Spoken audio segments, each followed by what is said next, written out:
Si tu es tombé sur cette vidéo, c'est que j'ai un message à te faire passer.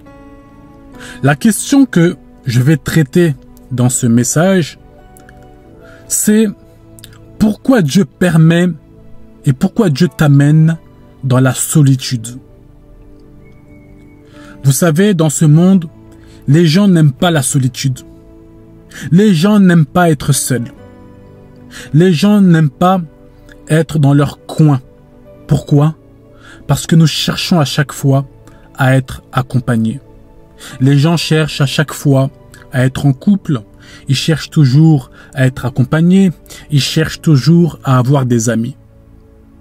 Mais lorsque on marche avec Dieu, il y a un temps dans notre vie où Dieu veut, où Dieu voudra que tu sois dans la solitude.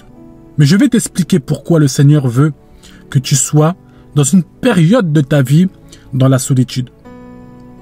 Parce que l'intimité avec Dieu se construit dans la solitude. C'est dans la solitude qu'on apprend à écouter une voix.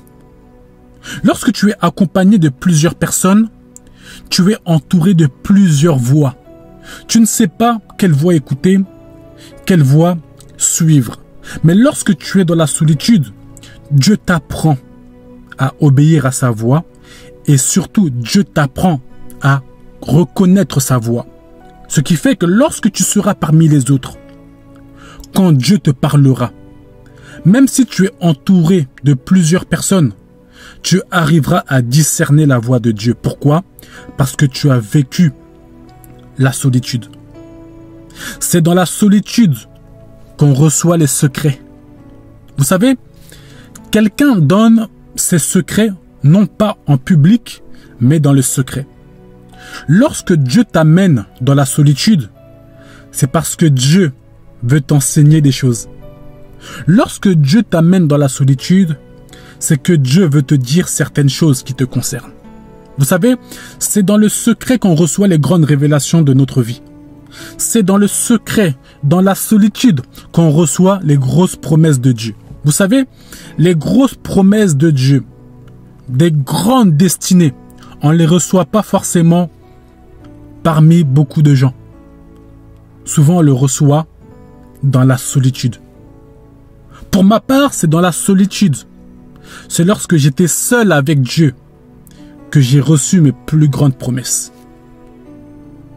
Dans la solitude.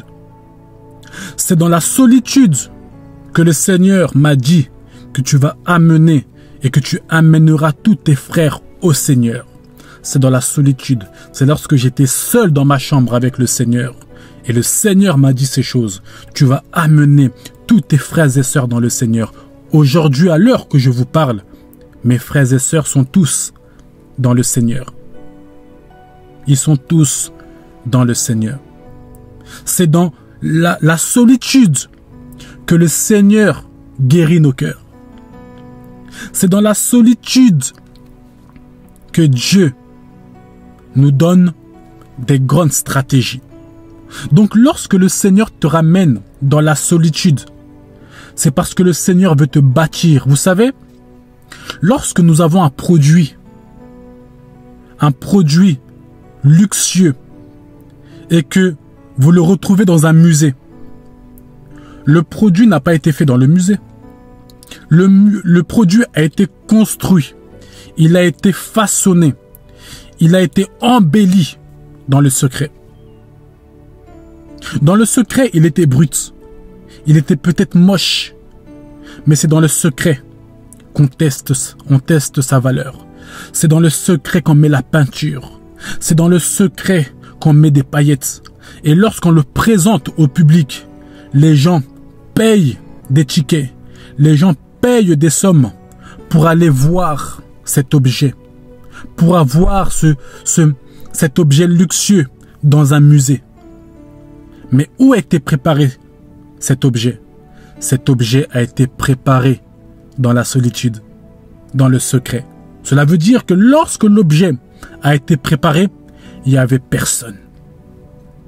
L'objet était seul, avec un monsieur ou une dame qui était en train de le travailler, qui est l'image de Dieu en train de te façonner, en train de te donner des stratégies, en train de guérir ton cœur. Lorsque Dieu t'amène dans la solitude, c'est parce qu'il veut faire un grand travail dans ta vie. Lorsqu'on néglige cette période de solitude, nous aurons du mal à marcher avec Dieu. Pourquoi? Parce que nous sommes dans un monde très entouré. Nous sommes dans un monde où il y a des milliards de personnes.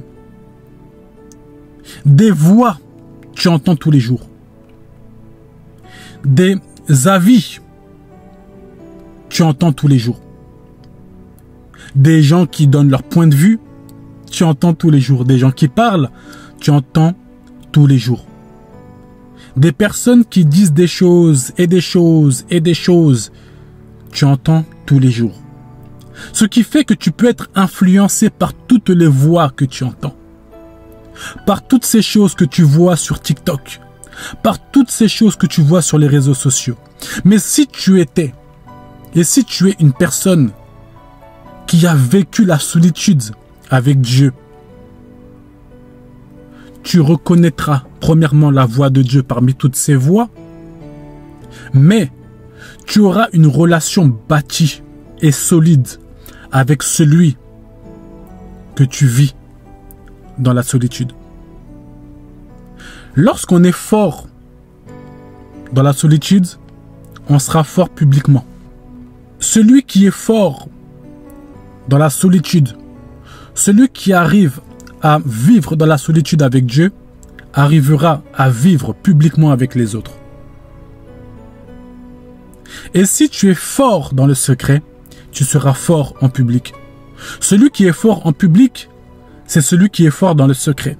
Parce que ce qu'il dit en public, ce qu'il manifeste en public, c'est la préparation qu'il a eue dans le secret.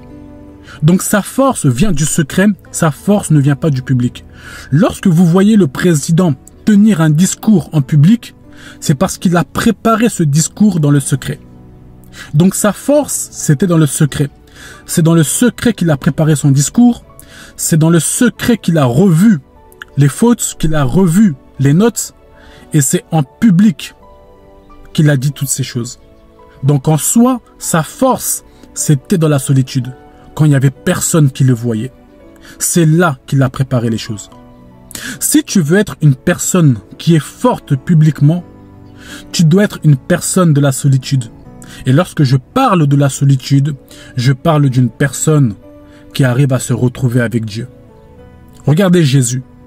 Jésus était entouré de la foule. Jésus était entouré des disciples. Mais à un moment, Jésus disparaissait. Pourquoi? Jésus aimait la solitude. Pourquoi? Parce que c'était dans la solitude que Jésus se retrouvait avec le Père. Lorsque tu as cette habitude d'avoir une vie de solitude avec Dieu, tu n'auras pas de difficulté. Peu importe où tu te trouves, tu n'auras pas de difficulté à te retirer avec Dieu. Si tu as du mal à être dans la solitude avec Dieu, tu auras du mal et tu chercheras toujours à être entouré des gens.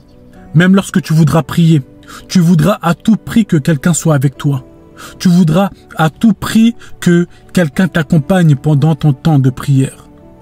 Mais lorsque tu as vécu la solitude avec Dieu, tu n'as pas besoin des autres pour prier. Tu n'as pas besoin d'être entouré pour prier. Pourquoi? Tu as vécu cela. Ainsi, tu vivras parmi les gens. Mais ton esprit sera automatiquement connecté au Père, connecté au Seigneur. Pourquoi? Parce que tu as vécu cela. En soi, j'essaye par toutes les paroles que j'explique dans ce message, je suis en train de t'expliquer pourquoi le Seigneur veut t'amener ou t'amène dans la solitude. Il se peut que Dieu t'amène déjà dans une période de solitude ou que tu as peut-être traversé cette période. Mais si Dieu t'amène dans la solitude, c'est parce qu'il veut se retrouver avec toi. C'est parce qu'il veut que tu puisses t'écarter de tous ces bruits, toutes ces voix qui t'entourent, qui t'influencent, pour que tu puisses te concentrer sur lui, pour que tu puisses grandir avec lui. C'est ici que je m'arrête et que Dieu vous bénisse et qu'il vous bénisse abondamment.